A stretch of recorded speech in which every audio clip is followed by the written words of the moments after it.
Hello, Booktube. It's nice to meet you.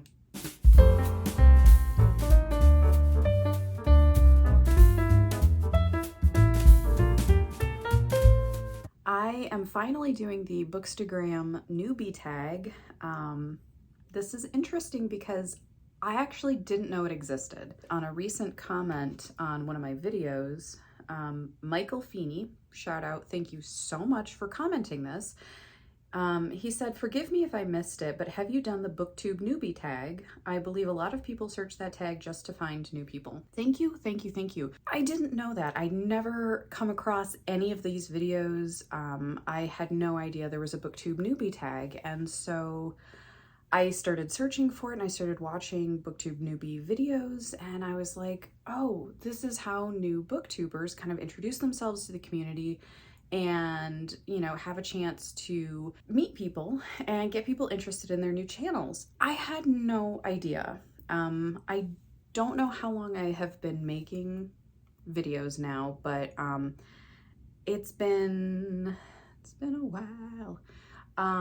Since I think last summer 2022 is kind of when I started my very first videos, and it is now March of 2023. I haven't made a Booktube Newbie, so here I am. So it is after work. It is almost 6 p.m. my time. I have a cup of tea and I have my Booktube Newbie tags to answer, so let's get into it. Question number 1. Why did you start this channel? So I started this channel because in around May of 2022, I started reading again. I had gone a very, very long time without reading. I don't know if I burned out. I didn't have a lot of free time and energy. And one of the things that suffered was reading. And so I went many years without even really thinking about books and, you know, picking them back up. It was actually my mom who wanted me to read a book and tell her about it. And so I picked up the book. And then as I started reading it and absolutely falling in love, 5-star read, turned out to be my all-time favorite book, which I did not expect. I started looking on YouTube for videos about this specific book, and I didn't realize that I was stumbling into Booktube, and then I fell in love with Booktube. I started to watch a couple of creators with similar interests to mine. I got so excited about reading again. Between finding an absolute new favorite book of all time and finding Booktube, I started reading voraciously for me. I didn't really have anybody to talk to about these amazing books and some less amazing books and just the entire experience. And I was depending a lot on watching other booktubers talk about books. And for as fun as that is, I wanted to talk about books too, you know, I wanted to engage. And so I decided to make my own Booktube channel and hope to kind of grow my own little corner of the internet community with people who have similar interests or even differing interests and just talking about books. And you know, one of the things I found is I love seeing people with polar opposite reactions to books than me. I love that. I find it so interesting. It's easy for people who love the same book to talk about books, but I think it's more enjoyable sometimes when people who don't like the same books or feel very differently about books can still talk about those books and have that kind of back and forth and interchange. And I missed that. And so I decided to start my own channel. Question number 2. What are some fun and unique things that you can bring to Booktube? I love storytelling in any format, but my favorite formats of storytelling are books and video games. I specifically want to find ways to bring video game discussions into the bookish community. Now, this is not to say that there are not already people like myself who adore video games and who adore books and cross genres, but I don't really see a lot of it. So at most I will see booktubers mention video games that they've played or are playing. Sometimes I'll see some vlogs that will have a little bit of playtime in them. I don't really see videos about video games as a storytelling medium, how you can pair them with books, and, you know, if you are drawn to a certain type of story or a certain type of experience, how you can translate that into a different storytelling form. So that's something I think I really want to explore, because it's two things that I am very passionate about in my own hobbies. The other third thing that I really, really love is cooking, and that's something that I think I will probably do a little bit less of, but it's also something I want to incorporate. And whether it be cooking challenges based on books or books based on food that I've had, recipe vlogs while discussing books, you know, something like that, I think I also want to do. I found that vlogging, general vlogging, is not really something that I do well. It's not something I find super interesting and that I was able to keep up on. But I did have one vlog where I made pizza on camera, gave the recipe, and I really enjoyed that. And I think that one got a couple more clicks than some of my other videos. And I think that's something I would like to continue to try to explore. So books and video games, books and cooking, video games and cooking, book, you know, I don't know, just all of it. I think that is where I'm gonna find my most enjoyable creative outlet. Question number 3, what are you most excited about for this new channel? Like I said, the biggest reason I started my channel is the thing that I'm most excited about, which is just connecting with other readers, having interaction, not just watching booktubers talk about books, but to have that community that each of them has been able to build, whether they are, you know, hundreds of thousands of subscribers or tens of thousands or thousands or hundreds, dozens, whatever that looks like. Just having a community of people that enjoys my content, but that I can talk to and engage with about the books that I'm reading, the books that I'm enjoying, the books that they think I would enjoy, you know, analyzing books, talking about the book reviews, having differing opinions on them.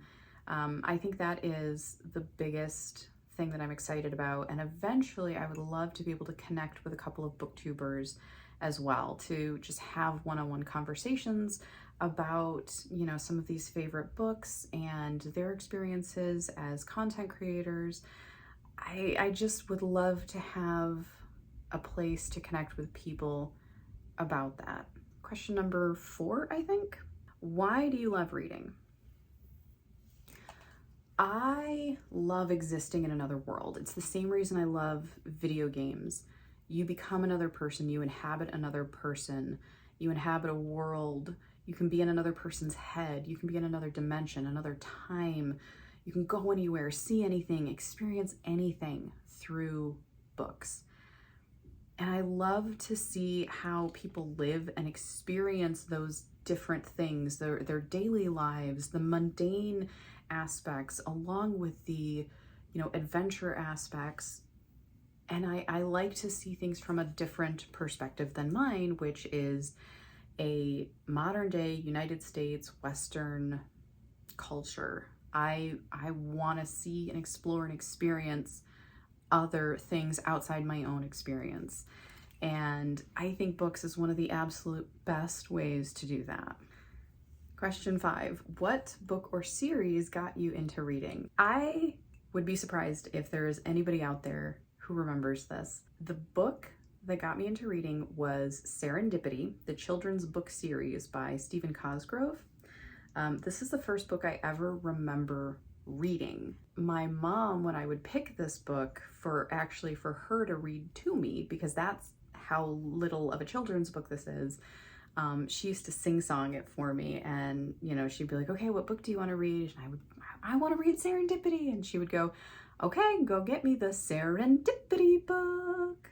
And I would run and I would get the book, and we would read it together. I really think that's where my love of reading started. It obviously is a children's book. It is a picture book. It is a book that before kids can read, this is what parents read to their kids. But I remember it, and I remember some of the art style, and I loved it. I loved it. It was my first adventure outside of my own world. What questions would you ask your favorite booktubers? First up, Emmy from Emmy Reads. Can we be friends? Because I want to be you when I grow up. It was your channel that I first discovered on Booktube, and to this day, you are my favorite booktuber, and anytime you post something, that is the first thing I want to do, is drop everything and watch whatever the heck you just posted. So can we be friends? Next would be for Carolyn Mary Reads. How did you fall in love with Russian literature? Because it's something that I feel like I would love based on some of the Russian literature that I already am in love with, which Leo Tolstoy's War and Peace, for instance. I have read, I was young when I read Fyodor Dostoevsky's The Brothers Karamazov. Like, how did you find and fall in love with Russian literature? Ashley at Bookish Realm, do you find it difficult to keep a librarian sense of neutrality when you're making content, specifically your amazing discussion videos? Because you are so welcoming to varying opinions in your discussion videos. You clearly have a stance or an opinion on a lot of things, and yet you manage to make content where it feels very safe to have a discussion where maybe, you know, your viewers don't exactly feel the same way.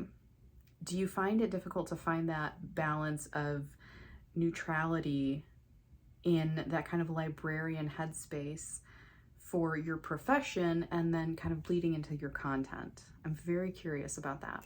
Uncarly, how on earth is your choice of like favorite or most read genre nonfiction, and yet you have some of the most entertaining content on the web? How do you manage that? Is nonfiction your favorite genre? Because I've seen you read fiction and classics, you know, as part of your, you know, your video series, but it seems like you tend to be drawn mostly to like nonfiction and poetry and things. How is that? I don't know. I don't get how anybody's favorite genre is nonfiction, and yet you make it so fun. And also, have you ever read Alan Alda's Never Have Your Dog Stuffed? Because if you haven't, I think you should. I think you would like it. Jess Owens, if you were to curate the perfect physical book collection of any special editions you want, what editions of what books would you pick? I used to think that having more than one version of any book was just completely unnecessary, and I couldn't imagine why I would ever want it. And then I start looking at your content and talking about your special editions and showing the different covers and copies you have, and you made a point that books are art. And you're totally right. So I would love to know your dream special edition or just perfectly curated book choices. And then finally, Reads with Rachel. What would be your advice to finding good indie authors for somebody like me who is brand new to BookTube and had no idea that indie authors was even a thing? I didn't know anything outside of traditional publishing up until like 6 months ago when I found your channel and heard about all the indie books that you read. So where do I even find indie books? I know of like bookstores, Libby, and Audible kind of is all I'm super familiar with. So are there good places that I should know about to find indie books, period? And do you have any tips to finding good indie books, good indie authors, and kind of weeding them out from the not so great? I know that's a lot, but those are my favorite booktubers, so that's what I would ask to all of them. Question number, I don't know, I'll put it up on screen. 6? Let's say 6. What challenges do you think starting a BookTube channel will be the hardest to overcome? A few. I think first and foremost,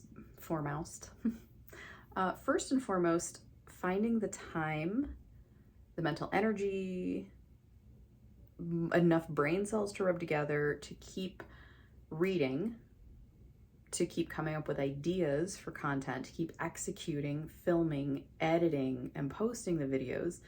That's why I had to drop vlogging. I One, I feel like I have a very boring life because I have a full-time job and there's nothing interesting about it, and I am enjoying it less and less every day.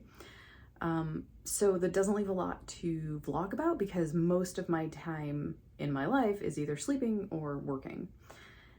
And so I don't have a lot of time, which means that I can sometimes struggle to come up with content and then to execute that content, and also find time to read all the books that I want to read sort of in the meantime. So that, I think, is probably going to continue to be my biggest challenge. Another one is feeling comfortable in my own skin on camera. I'm sure every booktuber goes through seeing themselves on camera and wondering how they're presenting and what other people are going to be thinking about them. And being comfortable in my own skin is something that I struggle with kind of anyway. And so I think that's going to be something that I'm going to continually have to work on and deal with. Also, I think a challenge is going to be to not give up because I get discouraged. I tend to find a new hobby, obsess over it, and like go 120%. And then after a few months burn out and pick a new hobby. And I will cycle through the same 6 or 7 hobbies over and over and over throughout my life. My lighting died. I had to replace it. I hope it's not too different. And then along with, you know, getting discouraged or getting off track is also being discouraged with comparing myself to other booktubers. So I have to remind myself not to compare my video quality, you know, my video footage, camera quality, my lighting, my aesthetics, you know, my filming schedule, my editing techniques. I can't compare myself to other people because I'm brand new at this. I can get inspiration from them, but I shouldn't be comparing myself against them and saying, well, so-and-so has, you know, such a better aesthetically pleasing place to film, and somebody has such a great quality camera and mine doesn't compare, and somebody else can do all these special effects in their video editing and I don't have that ability, or I don't know how to do it. To not get myself down because of that. And then lastly, I think a challenge is honestly just picking the books to read, because I have a decently sized physical book collection. For me, it is by no comparison a large collection compared to other people. To me, it's pretty big, and like half of it I think is like unread. I also have a pretty good audio collection for me again, and that is like 99% unread. But I'm also a mood reader. Now, I will say, I think I have a different definition of mood reader than other people. I've seen some videos that talk about mood reading, and I'm like, to me, that's not a mood reader, but everybody's going to be different, obviously. But my definition of a mood reader is, I just don't know what I want to read sometimes. I, more often than not, know what I don't want to read. So I will just like scan my libraries and pick up a book and go, does this look good? No. Does this look good? No. Does this look good? Yes. And go with that. I don't always have a sense of like, I want to read a mystery. I want to read, you know, some specific author. It just feels very random sometimes. And that can be difficult when trying to plan videos and content and stuff. I also struggle to DNF books. I think I can think of 2 books that I've DNF'd my entire life. No, 3. I also DNF'd The Grapes of Wrath in high school. So I will force myself to finish a book because I have this compulsion to finish a book. I hate having half-finished or unfinished books. And that's a struggle when you don't like it, you're not enjoying it, and so it can drag out the reading process and the time it takes to read something, which is also preventing you from reading other books and things that you might really enjoy. Unlike what I've heard of other mood readers, I do not have a million unfinished books. I could not fathom reading more than 1 book at a time until I saw Booktube doing it, and I'm like, I don't understand. My brain cannot process this. How can you read more than 1 book at a time? I've kind of trained myself on how to get a little bit better about doing it, having a physical book and an audiobook, for instance. And I'm up to kind of being able to do a couple different audiobooks at a time, and based on what mood I'm in, you know, I'll pick up and do a few chapters and, you know, kind of oscillate between them. It's still a struggle because I still am I want to start something and then finish it and then start the next thing. And that is typically still how I read. But I am getting a little bit better about kind of multitasking and then kind of giving myself some grace to say, this is the mood that I'm in right now, and I'm in a different mood later, and not DNFing a book, but just saying, I'm not going to read it today. I'm going to pick it up again maybe tomorrow. That doesn't always work with like trying to plan and trying to have content. So I think that's also going to be something that I struggle with. The next question, 7, 8, I don't know where we're at anymore. When did you start reading? About 2 years old. This totally counts. My dad actually made these large block letter cards with capitals on one side, lowercase on the other. And that's how he taught my brother and I to start recognizing our letters and spelling and reading. So I was about 2 when my parents started teaching me to recognize and spell my name, spell my brother's name, and to recognize words with this, and very quickly turned into making larger leaps into sentences and picture books and things. And according to my parents, I did start reading very early. So officially really started learning and reading actively and choosing to, starting around 2 years old. It was about 5 years old when my dad would on Sunday nights tell me to go pick a book, and I would pick my favorite book of the week, and I was like, okay, here, Dad, read to me. And he goes, no, you're gonna read to me. And he would sit me on his lap, and he would give me the book that I picked out, and he would make me read to him. And this was his way of getting me to be a better reader. So when I would come to a word I didn't know, he wouldn't tell me what it was. He would cover up everything but like the first couple letters, and then have me, you know, sound it out until I got the word. So that became a tradition of I would read to him, and alternatively my mom would fill in the rest, where she would read to me, and, you know, that was more enjoyable because I didn't feel like I was struggling with it. But it did push me to be a good reader, and I think that's partly why I advanced in reading so quickly. So then by first grade, I was kind of devouring the Nancy Drew series, and first grade is 7 or 8.